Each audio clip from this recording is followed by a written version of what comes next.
বলে থাকে মিলনের থেকেও বিরহের প্রেমের প্রকাশ বেশি। তাই পূর্ণেন্দু মহাশয়ের লেখা একটি ছবি আঁকো, যেটি সুনীল গঙ্গোপাধ্যায়ের কাহিনী অবলম্বনে। ছবি নাটকের নাম গোলক ধাঁধা, যেটিকে আমরা একটি নাম শুরু দেওয়ার প্রয়াস করেছি। হ্যালো হ্যালো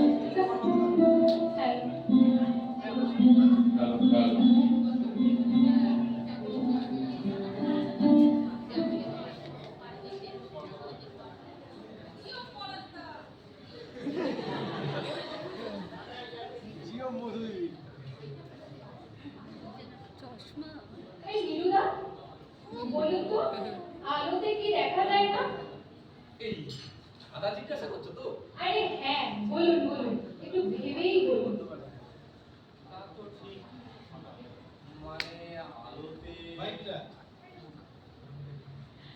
আরে ভাবুন না, একটু ভাবুন। হ্যাঁ, না মানে এই আলোতে কি দেখা যায়?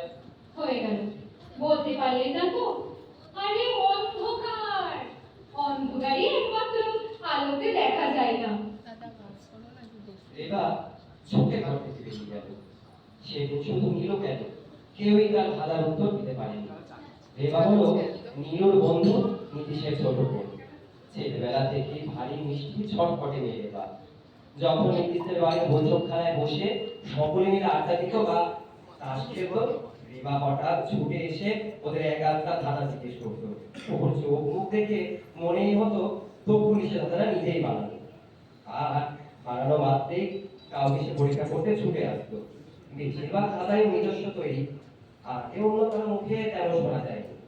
একবার ও নীলুকে জিজ্ঞেস করলো, এই নীলুদা, দেখতে পাওয়া যায়? আরে এটা আবার কোনো ধাঁধা হলো নাকি রে বাপ? আরে ভগবান তো শোনা যায় সারা পৃথিবীতে ছড়িয়ে আছে। আরে না, সেটা নয়। আপনি চাইলেই ভগবানকে দেখতে পাবেন। বলুন তো। এই তো বড় শক্ত প্রশ্ন রে বাপ। এটা ঠিক আমার জানা নেই। আপনি যে কি নীলুদা, আরে একটু ভাবুন।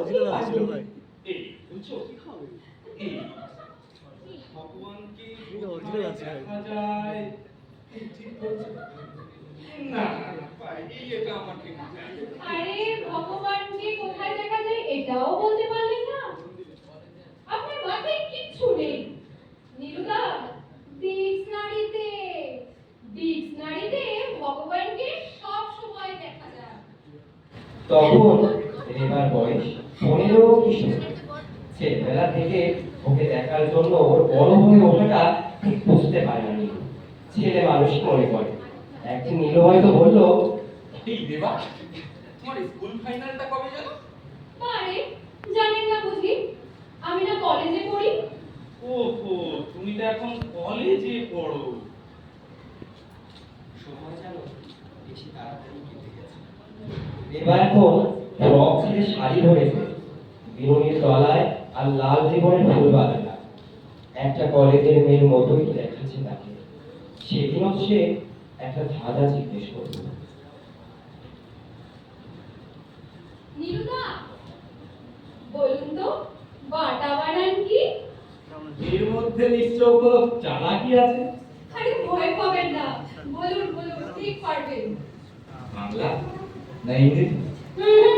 ইংরেজিতে। বাটা বানান বিয়ে দিয়ে। হয়ে গেল? হ্যাঁ ঠিক তো? হ্যাঁ, ঠিকই তো বললাম। নীলুদা, বিয়েটা করে নিলে? একবার বললে না? এই কি হচ্ছে রে ভাই, কি হচ্ছে? নীলুদা, বিয়ে করলে আর নেমন্তন্ন করলে না? দাঁড়া, আমি মাকে গিয়ে এক্ষুনি বলছি। আরে আমিও হয়েছি এই গোবর বলে। এই এবার গুরুজনদের সাথে কি বলতে হয় জানো না? ভারী আমার গুরুজন। ইস, এরপর এবার দাদা নীতিশ চলে গেলেন পশ্চিম জার্মানিতে। গিয়েছিল 1 বছরের জন্য। কিন্তু সেখানেই থেকে গেছে। ওদের বাড়ির আড্ডাটাও গেল উঠে। এবার সঙ্গে মাঝে মধ্যে পথে গেছে দেখা হয়। সেরকমই সরল ছেলে মানুষ, খুশিতে ঝলমলে করে। তেমনি একদিন হঠাৎ দেখা গড়িয়া হাঁটার মধ্যে কয়েকটি রঙিন মেয়ের সঙ্গে দাঁড়িয়েছিল রেবা। এই রেবা না? হ্যাঁ, রেবাই তো। এই রেবা, নীলুদা, কতদিন পরে দেখা। আমাদের বাড়িতে আর আসেন না কেন? হ্যাঁ, যাবো। আচ্ছা, তোমার মা কেমন আছেন? হ্যাঁ, তোমার এবার ফাইনাল ইয়ার হলো না? আচ্ছা, তোমার কিসে কিসে যেন অনার্স ছিল? নীলুদা, তুমি এটাও ভুলে গেলে? আমি যে ফিলোসফিতে এমএ দেবো এবার। ও, ফিলোসফিতে এমএ দেবে। বহু বছর কেটে গেল। এবার তবে আর ছোট্ট মেয়ে ছিল, একেবারে যাকে বলে নারী। বোধহয় এই নিয়ম, মেয়েরা সময়ের চেয়েও আগে এগিয়ে যায়। এবার সে একটি মুখ, খুশিতে ঝলমল, হাসিতে উজ্জ্বল, শিশুর মতো নরম কোমল চাউনি। ওদিকে এমনি হবে ম্যাজিক আশ্চর্য। নীলুদা, এই, না না, কিছু না। আমি একটু এগিয়ে যাবো। নীলুদা, একটা ধাঁধা জিজ্ঞেস করি? উফ, তোমার এই ধাঁধা জিজ্ঞাসা করার স্বভাবটা আর গেল না। আচ্ছা রেবা, তুমি তো বড় হয়েছো, পড়াশোনা করছো। তোর পড়াশোনাটা তো ছাই, খুব সোজাই ধাঁধা বলতে পারবো। জিজ্ঞেস করি? আচ্ছা, চেষ্টা করি। আচ্ছা, আমি তোমাকে তিনটে বাংলা শব্দ বলবো, তুমি খুব তাড়াতাড়ি বলবে। আমি তোকে ভালোবাসি। আচ্ছা, বাংলায় নাকি ইংরেজিতে উত্তর দিতে হবে? আমি তোমাকে ভালোবাসি। ভয় পেয়ে গেলে? আরে বাবা, বাংলা, ইংরেজিতে না। আচ্ছা, চেষ্টা করি। তাড়াতাড়ি বলতে হবে কিন্তু। ঠিক আছে। বলো, পিপীলিকা। পিপি পিপি পিপি পিপীলিকা। পয়ে হস্যি, পয়ে দীর্ঘি, লয়ে হস্যি, কয়াকা। পরিণাম। হরিনাম। প, রয়ে হস্যি, মূর্ধন্য আকার, ম। হলো না? আবার প্রথম থেকে বলো। পিপীলিকা, তাড়াতাড়ি কিন্তু। পয় হস্যি, পয় দীর্ঘি, লয় হস্যি, কয়াকা। পরিণাম। প, রয় হস্যি, মূর্ধন্য আকার, ম। এবারও হলো না? আরে কি বলছো? আরে আমি তো ঠিকই বলেছি। পরিণাম, পরিণাম, হ্যাঁ, মূর্ধন্য মূর্ধন্য মূর্ধন্য। নীলুদা, সত্যি তুমিও না, আমি মজা করছি। পরিণাম আর পিপীলিকা তুমি তো ঠিকই বললে, কিন্তু আমি যে দুবার বললাম, তার বানানটা কে বলবে? নীলু বিস্ময়ে তাকিয়ে রইল। সে ধাঁধাটা জানতো, কিন্তু উত্তর দিয়ে কি লাভ হতো? এবার মধুর হাস্যময় মুখটা সে তো দেখতে পেল না। তারপর অনেক দিন এবার সঙ্গে দেখা হয়নি। মাঝখানে কালো মুখে যেন শোনা গেল এবার বিয়ে হয়ে গেছে। বাড়ির অভাবে বাড়ি থেকে চলে গিয়ে এবার বিয়ে করেছে ওর গানের মাস্টার মশাই। তার সঙ্গে জাত মেলে না, সামাজিক অবস্থা মেলে না, বয়স মেলে না, লোকটি প্রায় বড় বলেই চলে। এবার তবু তাকে ভালোবাসে, ভালোবেসে বিয়ে করেছে। খবরটা শুনে নীলুর মনে হলো এবার সে সত্যি ভাগ্যবান, কারণ এবার মুখ তেমন সরল প্রাণবন্তহীন খুব কম দেখা যায়। কাল দুপুরে আবার এবার সঙ্গে দেখা। প্ল্যানেটের ট্রামগুলির কাছে দারুণ রোদ্দুরে একটা হলদে শাড়ি পরে রেবা দাঁড়িয়েছিল। নীলু দূর থেকে দেখেই চিনতে পেরেছে। চুপি চুপি পিছন দিক থেকে এসে তার কানের কাছে এসে বলল, এই তো কি? ও নীলুদা, আপনি? তুমি কি ভাবলে? আসলে সত্যি চমকে উঠেছিলাম। আচ্ছা, বিয়ে সেরে দিলে নীলুদাকে ভুলে গেলে? এই কই একবার নেমন্তন্ন তো করলে না। আচ্ছা, তোমার তো আর পাত্তাই পাওয়া যায় না। কখনো বা কলকাতায়, কখনো বা কলকাতার বাইরে। আমি তো এখন এখানেই থাকছি। আচ্ছা থাকছে সব কথা। এই তোমার শ্বশুর বাড়িটা যেন কোথায়? এই আর আচ্ছা একদিন বেতন করো, তোমার সাথে গল্প গুজব করি, তোমার গান শুনি। আমি শ্বশুর বাড়িতে থাকি না। শ্বশুর বাড়িতে থাকো না মানে? আর তোমার স্বামী? ওর সাথে আমার কোনো যোগাযোগ নেই। যোগাযোগ নেই? এই তোমাদের বিয়ের তো এই 1-2 বছর হলো। নীলদা, 5-6 বছর ধরে ওকে চিনি। বিয়ের পর জানতে পারলাম ওর আর একটা স্ত্রী আছে। কি দারুণ ভয়ঙ্কর ব্যাপার! তুমি পুলিশে জানালে না? তুমি কেস করলে না? ও তো জেল হতো।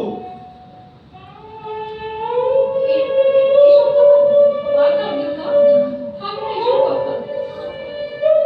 নীলদা,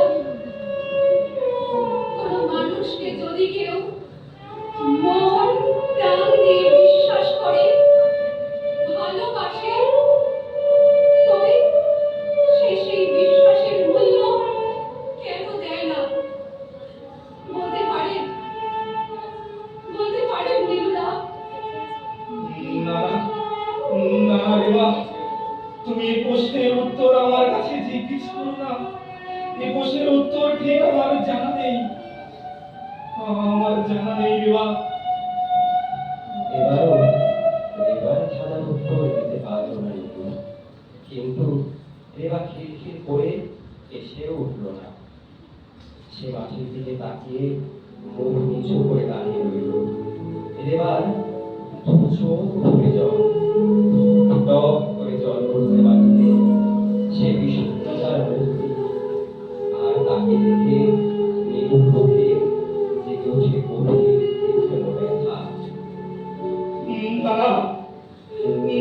না, হতে পারে না। এত কষ্ট, এত দুঃখ রেবার মতো মেয়ের পক্ষে না না। আমি মেনে নিতে পারছি না। আমি মেনে নিতে পারছি না। এই নীলদা, বলুন না, আলোতে কোন জিনিস দেখা যায় না? ভগবানকে চাইলে সবসময় কোথায় দেখতে পাওয়া যায়? নীলদা, হরিনাম পিপীলিকা বানানটা মনে আছে? ওহো ওহো, তুমি তো বানানটা বলতেই পারোনি। নীলদা, তুমি কাঁদছো? আমার একটা প্রশ্নের জবাব তুমি দিয়ে দাও। কোনো মানুষকে যদি কেউ মন প্রাণ দিয়ে বিশ্বাস করে, ভালোবাসে, তবে সেই বিশ্বাসের মূল্য কেন দেয় না? বলতে পারো নীলদা? আজ আমার এই প্রশ্নের উত্তর তুমি দিয়ে যাও। সেদিন না হয় তোমার ভাঙার উত্তর তুমি দিতে পারোনি। আমার এই প্রশ্নের উত্তর তুমি দিয়ে যাও নীলদা। না না রেবা, তুমি এই প্রশ্নের উত্তর আমার কাছে জিজ্ঞেস করো না। এই প্রশ্নের উত্তর যে আমার জানা নেই। এই প্রশ্নের উত্তর যে আমার জানা নেই।